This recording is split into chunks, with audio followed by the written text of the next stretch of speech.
শুভ দুপুর প্রিয় দর্শক, আপনাদের সকলকে শুভেচ্ছা এবং সাদর আমন্ত্রণ চ্যানেল আই নিয়মিত আয়োজন ফ্রেশ প্রিমিয়ামটি তারকা কথনের আজকের এই পর্বে।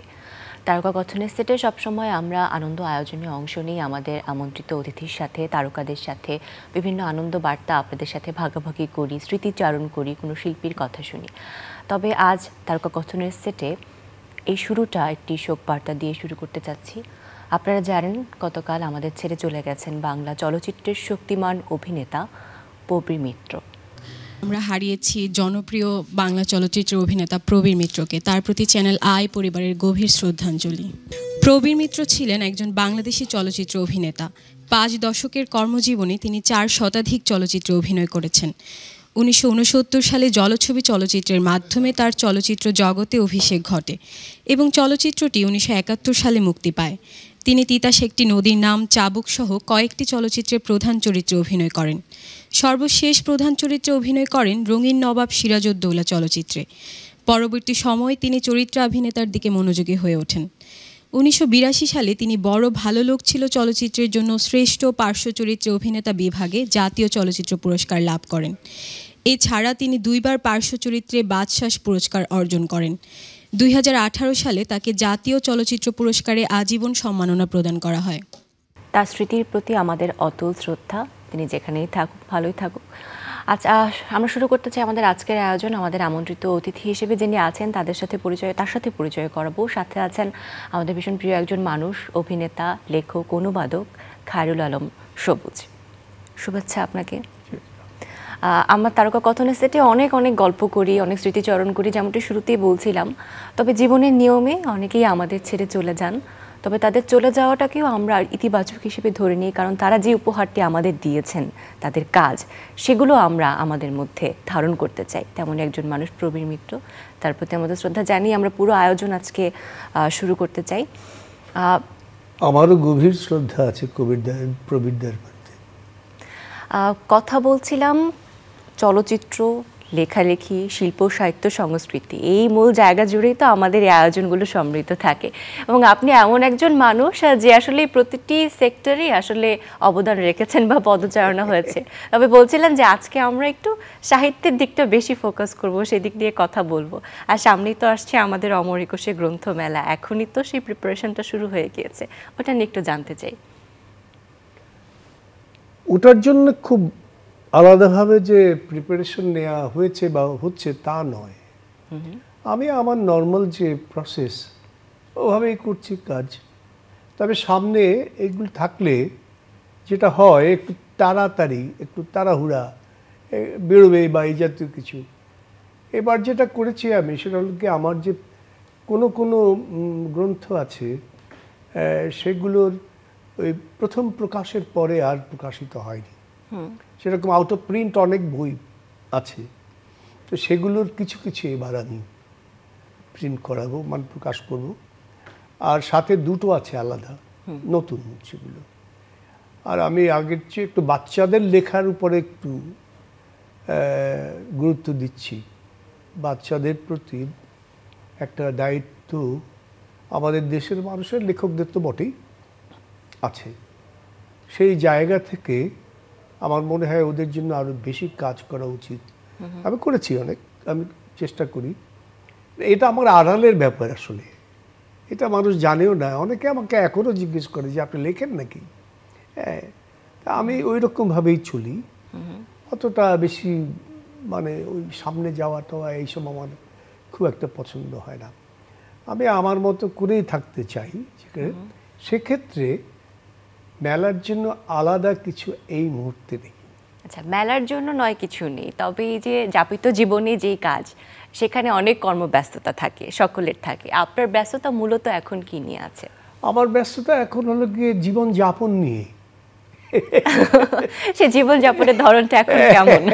সে জীবনযাপন নিয়ে কি, আগে মনে করো এত তো সময় দিতে পারিনি। তারপরে ওই যে নেশার মতো ছুটেছি কতগুলো ব্যাপারে, শুধুমাত্র একটি কাজ করতে পারলে শান্তি। অভিনয়ের ক্ষেত্রটি এমন যেখানে তোমার ধরো আর কিছু লাগে না, ও অভিনয় করবে বা অমুক তারিখে হবে এটা জানলেই হলো, যাবতীয় কিছু শেষ হয়ে যায়। ওইটা নিয়ে এই মাথার মধ্যে থাকে। সেই একটা ব্যাপার আমাদের ছিল, এখনো আছে সেগুলি। তা এইগুলো নিয়ে সময় কেটেছে মূলত। কিন্তু ফাঁকে আমি কখনো লেখালেখির জায়গাটিতে কোনো রকম বিরাম দিইনি। আলস্য আছে আমার প্রচুর। আলস্যের কারণে যেটা হয় সেটা হলো গিয়ে অনেক কাজ হয় না। তো আমি হিসাব করে দেখলাম, আমি এখনো বলিনি কাউকে যে কত কি হয়েছে। আমি হিসাব করে দেখলাম যে না, একদম খারাপ নয়, অনেক কিছু করে। আপনি সন্তুষ্ট? হ্যাঁ, আমি তো সব কিছুতে সন্তুষ্ট, আমার কোনো সমস্যা নেই। এবং শিল্প সাহিত্য বা আপনার যে চর্চার পরিধির যে জায়গাটা, সেখানে আপনি যতগুলো ক্ষেত্রে পদচারণা করেছেন, সেই জায়গায় যে কাজে নিজের এক্সপিরিয়েন্সটা, সেই জায়গাগুলো এখন আপনি যখন স্মৃতিচারণ করেন বা এই যে যাপন করছেন জীবনটা কেমন? আমি করি না, আই এম স্টিল ওয়ার্কিং। ও আচ্ছা, আপনার নামের মতোই আসলে আপনি সবুজ। আমি শুরুতে যেটি বলতে চেয়েছিলাম মিস করে ফেলেছি। তবে আমি একটা জিনিস বলি তোমাকে, সেটা হলো গিয়ে যে মানুষ যা করে সেটা কিন্তু আলাদা আলাদা নাম থাকতে পারে, কিন্তু সে যা করে সেটাই করে। সে একটি কাজ করে, একটি কাজ, তার যেটা মনে হয় সেইটা করে সে। এই জন্য আলাদা কোনো লেবেল লাগাবার দরকার নেই, মানুষকে ভিন্নভাবে চেনারও কোনো প্রয়োজন নেই। কিন্তু সে বিভিন্ন কাজ করে। একটা মানুষ গান গায়, সে গায়ক, তো সে কি লিখতে পারবে না? তার বোধের মধ্যে যদি আসে তাহলে লিখতে পারবে না, সেটা কি? কিন্তু ওই একই লোক তো করছে কাজটি। তাহলে ওখানে দুটি কাজ আমি বলি না। শিল্পের যে জায়গাটি আমি বেছে নিয়েছিলাম জীবনে এই জন্যে, যেটা একটা এমন একটি জায়গা যেখানে তুমি কখনো রিটায়ার করবে না। আপনি রিটায়ারমেন্ট চাননি নিজের জীবনে কখনো? আমি তো চাকরির মধ্যেই যাইনি, মাত্র কয়েক বছর ট্রাই করেছিলাম, পরে দেখলাম যে এটা আমাকে দিয়ে হবে না। আচ্ছা, so I got read of it, এইভাবেই বলা যায়। তো সেটা করে তোমার ধরো যে আমি ফ্রি থাকতে চেয়েছি। আমাকে অনেকে বলে আপনি কি সফল? বলে সাফল্য কাকে বলে আমি তো ঠিক ভালো করে বুঝি না, তবে আমি বুঝি আমার নিজস্ব একটি আমার জ্ঞানে যেটুকু পাই, সাফল্য হলো একটা মানুষ তার জীবনটাকে যেভাবে চালাতে চেয়েছিল, যেভাবে সে চলতে চেয়েছিল, যেভাবে সে বাঁচতে চেয়েছিল, সেই কাজটি যদি সে করতে পারে তাহলে ওটাই তার সফল জীবন। বাদবাকি কোনো কিছু, কোনো ব্যাপার আমি যে এটা হলো না, ওটা হলো না, এসবগুলো নিয়ে আমার কোনো চিন্তাই নেই। কিন্তু আমি আমার জীবন খুব স্বাধীনভাবে, সহজভাবে, আমার নিজের জীবন আমার মতো করে যাপন করতে চেয়েছি। সেটা এখনো পারি, এখন পর্যন্ত পারছি। সুতরাং I am successful in life. আপনি লেখালেখিটাই আসলে সবসময় করতে চেয়েছেন এবং ঘুরে ফিরে ওখানেই আসলে সবসময় করতে চেয়েছি। কিন্তু তাও কি এই লেখার জার্নির মাঝখানে একটু বিরতি চলে এসেছিল, বা বিরতির কারণটা আসলে কি ছিল? বিরতির কারণ হলো আমার মুড আসে না। আজকে প্রায় ধরো আমি একটা সময় ছিল প্রায় প্রতিদিনই কবিতা লিখেছি। 7-8 বছর হয়ে গেল, মাত্র 7টা কবিতা লিখেছি। আমার ইচ্ছাই করে না লিখতে, কেন জানি। এক্ষেত্রে যারা আপনার পাঠক শ্রেণী যারা আছেন, যারা আপনার লেখা পড়তে পছন্দ করেন, তারা কি একটু বঞ্চিত হচ্ছে না? না, বঞ্চিত হওয়ার তো ব্যাপার নয়। আমি যখন আবার একটু ছাপবো তখন একটা কিছু তার জন্য আনবো, ওই পড়বে সে। মাঝে কি হয়েছে না হয়েছে তার জানার দরকার নেই। আবার যদি অনুবাদের কথাটা বলি, যে আপনি অসংখ্য না, অনুবাদ করেছেন, অসংখ্য আছে, সেই সংখ্যাটা তো আছে, আমি বলছি সেটি আপনি আমাদের কাছে পরিচিত করেছেন। এবং আমাদের শিল্পের জায়গাটা, আমাদের সাহিত্যের যেই ধারাগুলো রয়েছে, সেগুলো আসলে বিশ্ব ভান্ডারে বা বিশ্বের কাছে পৌঁছানোর একটা বড় সম্ভাবনা কিন্তু রয়েছে এই অনুবাদ শিল্পের মধ্যে দিয়ে, যেটি আসলে আপনার কাছ থেকে ওই জায়গা থেকে প্রত্যাশা অনেক বেশি থাকে। এই জায়গাটা নিয়ে কি বলবেন? এইটা হয় কি, আমি যেহেতু ইংরেজি লিটারেচারের ছাত্র জীবনে আমাকে পড়াশোনা করতে হয়েছে, তারপরে পড়াশোনাটা আমার কাছে ছাড়া হলেও আমি সবসময় করেছি। ফলে একটা দায়িত্ব থেকে যায়, একটা দায়িত্ব। প্রতিটি মানুষের কিন্তু একটি দায়িত্ব আছে। যে জীবন পেয়েছে, যে জীবন সে যাপন করছে, সেই জীবন তার কাছে শুধুমাত্র প্রাপ্তি নয়, দায়িত্ব নিয়েও আসে। আমরা তো দেখি সব জায়গায় শুধু দাবি দাবি দাবি। আমি কেউ তো বলে না যে আমার দায়িত্ব, এই দায়িত্বটা বুঝিয়ে দাও, আমি কাজটা করি। মানুষ তো দায়িত্ব পালন করবে, তবে গিয়ে সব কিছু হবে। আর দায়িত্ব যখন কাঁধে আসে তখন যদি আমি ঘুমিয়ে পড়ি তাহলে তো লাভ নেই, তাই না? সুতরাং আমার এই পড়াশোনা থেকে শুরু করে যাবতীয় কিছুর মধ্যেই আমি একটি দায়িত্ব খুঁজে পেয়েছি। আমি সেই দায়িত্বটি পালন করার চেষ্টা করি, দ্যাটস ইট। কিন্তু কতটুকু পারলাম, সেটা খুব বেশি পারলাম কি কম পারলাম, এটুকু চিন্তা করার সময় পাচ্ছি না। তবে সবসময় মনে রাখবে, স্বাধীন মানুষ কিন্তু একটু অলস হয়। আচ্ছা, হ্যাঁ। তাহলে আপনি বলছেন আপনি আমি অলস। প্রচণ্ড অলস। আসলে আমার ভালো লাগে রে, আমার ভালো লাগছে বসে থাকতে। এই যে এখন মনে করে এরকম আমার বসে থাকতে ভালো লাগবে, তো সেটাই যথেষ্ট। ভালো লাগার উপরে তো কোনো জিনিস নেই। আছে একটা মানুষের ভালো লাগছে, তাকে জ্বালাতন করো না, একটা মানুষের ভালো লাগছে, তাকে এরকম থাকতে দাও, সমস্যা নেই তো কিছু, সেটা তো কারো কোনো ক্ষতি করছে না। তবে এই অলস মানুষটি জানে তারও কিছু দায়িত্ব আছে, সে দায়িত্ব সে তার মতো করে করে যাবে। এখন এই সময় এসে সব থেকে বড় দায়িত্ব আপনার কি মনে হয় যে এখন কি করতে পারেন আপনি? আমি কি করতে পারি আমি জানি না, আমি যা করছি তাই করব। আমি অনেক কিছু করতে পারতাম, সেগুলো সব আমি অ্যাভয়েড করেছি। আচ্ছা, কারণ আমি এর মধ্যে যে আনন্দটা পাই, শিল্প সাহিত্য এগুলো কিন্তু একটা, অনেক কিছু আমি করি। আমি লিখি, আমি অভিনয় করি, আমি লেখাও বিভিন্ন রকম লিখি, আমি গান গাই মাঝে মাঝে, হ্যাঁ, এটা করি সেটা করি, নানান রকম আরও কত কিছু। মানুষের জন্য কিছু কাজ করতে চাই, একটু সেবা করার চেষ্টা করতে চাই, মানুষকে ভালোবাসতে চাই, নিজের দেশটাকে খুব ভালোবাসি। এবং এই দেশে যত মানুষ আছে তাদেরকে আমি খুব ভালোবাসি। মানুষ সবাইকেই আমি ভালোবাসি, কিন্তু মানুষ তো সবসময় ওই রকমভাবে রিসিভ করে না, তারা আবার ঠোকরও দেয়। ওই ঠোকরটা খেতে আমার ভালো লাগে না। ভালো লাগে না? না। আচ্ছা, হ্যাঁ, মানুষের কারো কাছ থেকে ঠোকর খাওয়াটা আমার কাছে মোটেই পছন্দ নয়। কারণ আমি যেরকম মানুষ সেরকম যদি সে না বোঝে, ন্যাচারালি ঠোকরটা দেবে, আচ্ছা। দেবে। এই জন্য আমি অত কাছেও খুব বেশি সময় যাই না, আমি একটু দূরত্ব রেখেই দেখি তাকে। মানুষ তো আর একরকম হয় না। এই যে হয় না, তার একটি কারণ খুঁজে পাওয়া যায়, সেটা হলো গিয়ে মানুষ তো মানুষ হিসেবেই জন্মায়, তাই না? তার পরিবেশ পরিস্থিতি তাকে অন্যরকম করে ফেলে। সুতরাং মানুষকে একটি সুন্দর জায়গা দিতে হবে, মানুষকে ভাবার জন্যে, বোঝার জন্যে, মানুষকে সব কিছু দিয়ে সত্য থেকে ট্রুথ, এটা আমার জীবনে একটা অবসেশন হয়ে দাঁড়িয়েছে। হ্যাঁ, ট্রুথের মধ্যে বিউটি আছে, আচ্ছা, আর বিউটির মধ্যে ট্রুথ আছে। সো এটা আমার জীবনের একটা অবসেশন ধরে নিতে পারো। আচ্ছা, জীবনবোধের এই জায়গাটা নিয়ে আমি শুনবো, তবে তার আগে আপনি গান শুনতে কি ভালোবাসেন? হ্যাঁ, খুবই খুবই। আর গান গাইতে কেমন লাগে? গান গাইতে এখন আর ভালো লাগছে না, গলা কিন্তু আমাদের ভীষণ ভালো লাগে আপনার হ্যাঁ গান না, শুনতে। কিন্তু গলাটা আর গান গাওয়ার মতো অতটা নেই। আজ এই আবদারটি রাখছি দর্শকদের হয়ে, একজন তরুণ উপস্থাপিকার জায়গা থেকে। আমারও একটি আবদার আছে, আপনার সাথে বসেছি, আর যদি 2 লাইন গান আপনার কণ্ঠে শুনতে পারি।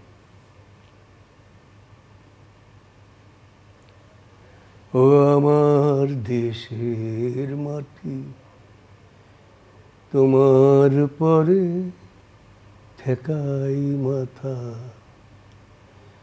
তোমাতে বিশ্বময়, তোমাতে বিশ্ব মায়ের আঁচল পাতা। ও আমার দেশের মাটি, তোমার পদে ঠেকাই মাথা। আমার অসীম কৃতজ্ঞতা আপনার প্রতি, আপনি যে আমাদের আবদারটি আজ রাখলেন। আমার স্মৃতির পাতায় ভীষণ বিশেষ একটি জায়গা জুড়ে থাকবে, যে আবদার করার পরে আমার প্রিয় মানুষ, প্রিয় ব্যক্তিত্ব সে আবদারটি রেখেছে। এবং দেশের প্রতি এই আবেগটা, এই ভালোবাসাটা আপনার চোখে, আমি জানি না, 2 লাইনের গানে খুব ভীষণভাবে ফুটে উঠেছে। এই দেশের প্রতি যে মাতৃত্ববোধ, মানে মায়াবোধ, মমতাবোধ, এই জায়গার উপলব্ধিগুলো আসলে সময়ের সাথে সাথে অনেক ভিন্ন হয়। আপনার এই উপলব্ধিগুলো সময়ের সাথে কিভাবে পরিবর্তন হয়েছে, বা এখন কেমন আছে? আমার পরিবর্তন কি, যা মনে করো, আমি একটা জায়গায় বলতে পারি মানুষ নিজের মাকে সবচেয়ে ভালোবাসে, এর চেয়ে তো আর বড় কিছু নেই তার। কিন্তু দেশ রক্ষার জন্য যুদ্ধেও মানুষ কিন্তু মাকে ছেড়ে চলে যায়। দেশের অবস্থানটি কোথায় বুঝতে পারছো? যারা সত্যিকার অর্থেই করে তাদের জন্য সাংঘাতিক একটি ব্যাপার দেশ। আর দেশ ভালো না থাকলে মানুষের মন ভালো থাকে না। দেশ যদি সুস্থ সুন্দর না থাকে তাহলে শান্তি পাওয়া যায় না, কোনো ক্রিয়েশন হয় না। বিশেষ করে শিল্প সাহিত্যের মানুষগুলো তো খুব হয়ে যায়, মানে বিশ্বস্ত হয়ে যায়। সে আর ওই রকমভাবে সৃষ্টি করতে পারে না, ভেতরে সৃষ্টির কাজটি হয় না। যদি মানুষের মন ঠিক না থাকে, যদি মন স্থির না হয়, তাহলে তার কাজগুলো হয় না। আমি যত কাজই করি সে কাজ মিনিংফুল যদি না হয়, সেক্ষেত্রে তো ওটা করে লাভ নেই। আচ্ছা বলো, আমি একটি কাজ করলাম, তার কোনো অর্থই নেই, নিরর্থক কিছু কাজ করলাম। সেটা হতে পারে বিনোদন, তবে বিনোদনের যে জায়গাটি সেটা হতে হবে রুচিপূর্ণ। সেই রুচি সম্পন্ন জায়গায় আমাদের বর্তমান শিল্পর অবস্থা কেমন বলে মনে হয় আপনার? সময়ে এদিক ওদিক হয়, নানান রকম কিছু হয়, কিন্তু আমি ওটা বলবো না। আমার কীরকম সেটা আমি সুন্দর দেখতে চাই। সেই সুন্দরটাকে কতটুকু খুঁজে পান আপনি এখন? আমার ছোটবেলাকে আমি আর পাই না। আমার ছোটবেলা ছিল সুন্দর, সব কিছু সুন্দর, চেহারা ভালো ছিল না তাদের, ঝকঝক করতো না আজকের মতো। মনে করো রাতটা, যে ঢাকার রাত, ঢাকার যে রাত, সে রাতে তো ঝলমলে বাতি আলো জ্বলে চারদিকে, তাই না? কীরকম একটা ব্যবস্থা। কিন্তু আমাদের সবগুলো জেলা শহরগুলোতে, তখন ঢাকাতেও ছিল না আমাদের ছোটবেলায়, আর জেলা শহরগুলোতেও ছিল না, বাতি তেমন জ্বলতো না। রাস্তার ওই যে মনে করো ল্যাম্পপোস্টে কিছুক্ষণ পর পরে একটা বাতি জ্বলছে, তার চারপাশে তোমার এই মশা, এটা সেটা, ছোট রাতের পোকাগুলো ঘুরে ঘুরে বেড়াতো। এই অন্ধকারের মধ্যে একটু আলোর কাছে এলে, উপরে তাকালে সেই পোকাগুলো আমি এখনো দেখতে পাই, এবং সেই পোকাগুলো কিন্তু ওখানে ওই আগুনের কাছে গিয়ে মরে যায়। আমি এগুলো দেখতাম। আর চারদিকে নীরবতা, অন্ধকার, তার মধ্যে একটি আলো। আজকের যে ঢাকা, তার সাথে ওর সাথে তুলনা করা যাবে না। তুলনা করা উচিত হবে না, না, না, ওইটা আমার স্বর্গের একটা অনুভূতি। সময়ের সাথে সাথে আমাদের জীবন এগিয়ে যাবে, সময়ের সাথে সাথে পরিবর্তিত হচ্ছে, এবং পরিবর্তনটাকে আমাদের মেনে নিতে হবে। এটা মানতেই হবে, তোমাকে কিছু করার নেই। আগামীর দিকে আমরা সকলে তাকে, আমি জানি যে আপনি বর্তমানে বাঁচেন এবং বর্তমানটাকে আপনি ভীষণ ভালোবাসেন, এবং অতীত নিয়েও আপনি স্মৃতিচারণ কিছু তো কিছু করেন, যেটি বললেন। তবুও আগামীর প্রত্যাশা সম্পর্কে আমরা সবাই জানতে চাই। যদি আপনার কাছে জিজ্ঞাসা করি, এই নতুন একটি বছর শুরু হলো, এই বছরে অনেক অনেক কিছু করবে বলে ভেবেছে। ছোটবেলায় আমরা আরো বেশি ভাবতাম, এখন কি ওই ছোটবেলার মতো ভাবা হয় এই বছরটা আমি এটা এটা করতে চাই? হ্যাঁ, কি ভেবেছেন? ভাবে এই যে ওই যে আমার কিছু কিছু কাজ বাকি আছে, মানে কি, যে কাজগুলো আমার করার খুব ইচ্ছা কিন্তু এখনো করা হয়নি, সে ধরনের কিছু কাজ আমি করব। সেজন্য এই যে বছরটি শুরু হলো, 365টি দিন যাবে, প্রতিদিনই কিছু না কিছু কাজ হবে, আবার প্রচুর আলস্য হবে। এসব কিছু মিলে একটা কিছু আমার করার ইচ্ছা তো অবশ্যই আছে। সেখানে আমি আমার শিল্প সাহিত্যই করতে থাকবো। I am not going to change the track. আমি আমার ট্র্যাকেই আছি, কিন্তু ওখানেও কিছু কাজ আছে এই বছরটি জুড়ে, সেগুলি তো আমি অত আগে চিন্তা করতে পারিনি, বা পারিও না। আর বেশি আগে চিন্তা করে নিজেকে ভারী করার কোনো অর্থ নেই, বুঝতে পারছো? ওরা এমনিতেই আসবে, সময় পার হবে, সময় চলবে, সাথে সাথে কাজ আসবে, কিছু দায়িত্ব আসবে, কিছু আনন্দ আসবে, কিছু বিষাদ আসবে, কিছু মানুষ পাশে আছে, থাকবে না, অথবা কিছু মানুষের পাশে আমি আছি, আমি থাকবো না। এই ব্যাপারগুলো তো ঘটবেই জীবনে, তো ঘটছে। জীবনকে জীবনের মতোই নেওয়া উচিত, তবে জীবনকে বুঝে যাপন করা উচিত। জীবনকে বুঝে যাপন করতে না পারলে সেই জীবনের কোনো অর্থ হয় না। বললাম না, অনর্থক কিছু করার কোনো অর্থ নেই। জীবনকে যাপন করতে গেলে বুঝে করতে হবে। আমি জানি না আজকের আয়োজনটা আমরা যেভাবে শুরু করেছিলাম এবং পুরো আয়োজন জুড়ে জীবনবোধ, দর্শন, তার প্রিয় ব্যক্তিত্বের কাছ থেকে আপনি অনেক ধরনের কথা বলেন। আপনি অনুবাদ নিয়ে কথা বলেন, শিল্প নিয়ে কথা বলেন, অভিনয় নিয়ে কথা বলেন, ইনডেপথ অনেক কথা জানি। তবে আমার মনে হয় যে আজ আপনার জীবনবোধের কথা সচরাচর আপনার কাছ থেকে আমরা এতটা এলাবোরেটলি আসলে কখনো শুনেছি বলে প্রশ্ন মনে হয় না। করে না আমাকে বলে যে আপনার কি ভালো লাগে, গোলাপ ফুল ভালো লাগে। এটা ফুল জিজ্ঞেস পেতে করলে- ভালো লাগে? না, এই শোনো, এখন একটা সময় লাগতো, সময় পরিবর্তন হয়, তো পরিবর্তনের সাথে সাথে সব কিছুরই পরিবর্তন হয়, রুচিটারও পরিবর্তন হয়। আগে যে কাজটি করেছি সেই কাজটি আমি আর কখনো করব না। জি, কারণ আমি কি ক খ আবার পড়বো বলো? একেবারেই না। আপনি আমাকে সরে শেখানো হয়েছিল, আমি কি সরে আবার পড়বো? কারণ ও শেখানো হয়েছিল যে কারণে, সে কারণটা হলো যে আমি লিখতে পারবো, পড়তে পারবো, সেগুলো তো এখন পারি। সুতরাং আমাকে আবার নতুন করে কি করে ক খ পড়তে হবে, সরে পড়তে হবে? আজ আপনার জীবনচরণে যে দর্শন আমরা শুনলাম আপনার কাছে, তা যেন আমাদের জীবনেও প্রতিফলিত হতে পারে, এই প্রত্যাশাটা আমি রাখবো এবং সেটি রেখে আজকে আয়োজন থেকে বিদায় নিব, আপনার কাছ থেকে বিদায় নিব। ভালো থাকবেন, আবারও দেখা সবাই হবে। ভালো থাকবেন।